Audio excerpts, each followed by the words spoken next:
来看今仔台湾各地拢是好天的天气，温度会到30度。也毋过拜四又搁要变天咯。气象署表示讲，拜四开始是有锋面接近，北部甲东部会开始落雨。今仔早起台南南西区连续发生2届地震。礼拜宜兰的外海嘛有规模4.2到5.4的地震。地震中心嘛提醒讲，未来这3天就爱搁特别注意地震尾。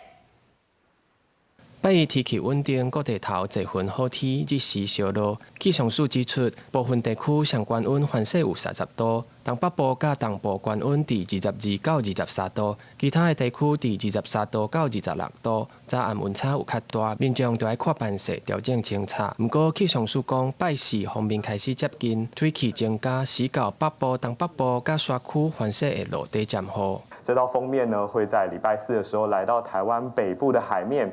预计从礼拜4开始，一直到礼拜天呢，锋面会一波一波的通过在台湾北部跟东北部的外海。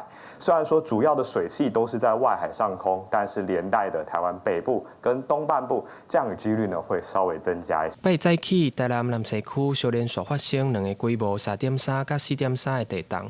那礼拜嘛发生2个地震，伫宜兰外海规模5.4的地震，甲半暝2点伫宜兰近海发生规模4.2的地震。地震测报中心嘛说明，台湾本地都是常常发生地震的所在，拄好地震集中伫这几天尔。这4万外个地震，70%发生的所在是在伫台湾的东部地区这个所在。